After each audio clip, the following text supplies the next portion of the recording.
राधे राधे, जय श्री कृष्णा, हरि बोल। तो आज मैं राधा रानी के बारे में आपसे कुछ बातें शेयर करना चाहती हूँ। आपको पता है कि सबसे ज़्यादा राधा रानी को ही सारे भक्त क्यों मानते हैं?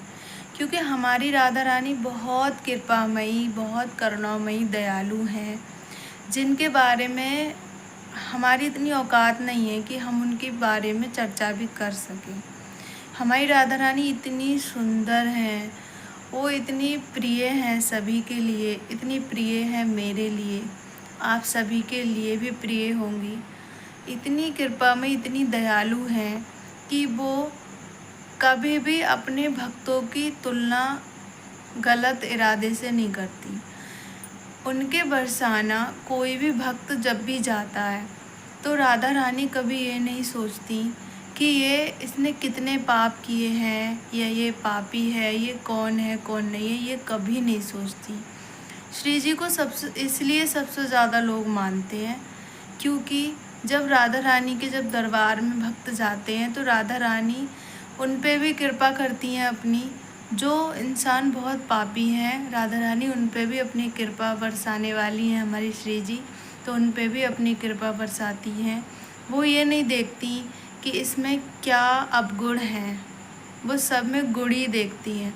और हमारी श्री जी इतनी कृपामयी हैं कि अपने भक्तों को कभी नर्क जाते हुए नहीं देख सकती।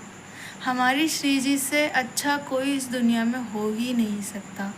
कुछ लोग ऐसे भी हैं जो भगवान पर विश्वास नहीं करते, श्री जी पर विश्वास नहीं करते। मैं भी श्री जी के बारे में पहले ज़्यादा नहीं जानती थी। जब से कथा सुनी, श्री पूज्य प्रेमानंद महाराज जी की कथा सुनी, तब से मैंने ज़्यादा जाना है श्री जी के बारे में। मेरी श्री जी इतनी अच्छी हैं, इतनी करुणामयी हैं कि मैं उनके बारे में बयान नहीं कर सकती। जब मैं वहाँ बरसाना गई थी श्री जी के पास, तो मुझे उनको देखकर बहुत ही अच्छा फील हुआ। मतलब वहाँ जाने का एक अलग ही, मतलब कहीं दर्शन करके ऐसा फील नहीं हुआ आज तक। श्री जी के दर्शन करके बहुत ही अच्छा फील होता है। वो उनने इतनी कृपा करी है मेरे ऊपर। पता है, लाइफ में लोग, भक्तों के लाइफ में अगर दुख आने लग जाते हैं तो भक्त ये सोचने लगते हैं कि शायद भगवान होते नहीं हैं, लेकिन भगवान होते हैं। इस चीज़ को मैंने महसूस किया है कि भगवान होते हैं, भगवान हमारी सुनते भी हैं। लेकिन भगवान जैसे हमारे कर्म होते हैं, उसी आधार पर भगवान हमारा जीवन बनता है, उसी आधार पर हमारा जीवन बनता है, जिस हिसाब से हमारे कर्म होते हैं। कर्म हमारे बुरे हैं तो भगवान हमारे लिए अच्छा कर ही नहीं सकते। अगर हम मेहनत करते हैं तो उसका फल मिलेगा, अगर हम मेहनत नहीं करते तो उसका फल भी नहीं मिलेगा।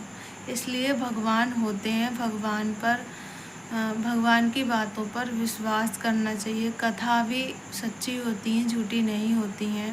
लोग विश्वास ही नहीं करते कथाओं पर, श्री जी पर, कृष्ण जी पर। कुछ लोग बहुत ये भी कहते हैं कि कृष्ण जी छलिया थे। जो कृष्ण जी के बारे में कुछ जानते ही नहीं है, वो लोग पता नहीं कैसे उनके बारे में तुलना कर लेते हैं कि कैसे थे।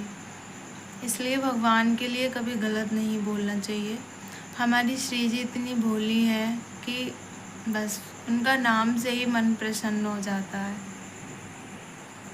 पता है, जब मैं बांके बिहारी मंदिर गई थी वृंदावन में, जब मैंने बांके बिहारी को अपनी आंखों से देखा तो आप यकीन मानिए मेरे ना रोंगटे खड़े हो गए थे और आंखों से आंसू अपने आप निकल रहे थे। क्योंकि वहाँ पर उन्हें देख के पता नहीं क्या हो जाता है। मैंने ऐसा सोचा नहीं था कि मुझे ऐसा फ़ील होगा। जब मैंने उन्हें देखा तो मुझे ऐसा फ़ील हुआ कि मैं आप लोगों को बयान नहीं कर सकती। बहुत ही अलग लगा मुझे। सच में मेरा मन करता है कि मैं वहीं जाके बस जाऊं, वहीं रहने लग जाऊं, लेकिन मैं रह भी नहीं सकती। ऐसा करते तो सब वहीं जाके रहने लगते। वो तो श्री जी की कृपा से ही हो सकता है। अगर वो कभी चाहेंगी तभी जा सकते हैं, नहीं तो उनकी मर्ज़ी के बिना तो पत्ता भी नहीं हिल सकता। जब तक श्री जी की कृपा नहीं होती तब तक हम वृंदावन में कदम नहीं रख सकते।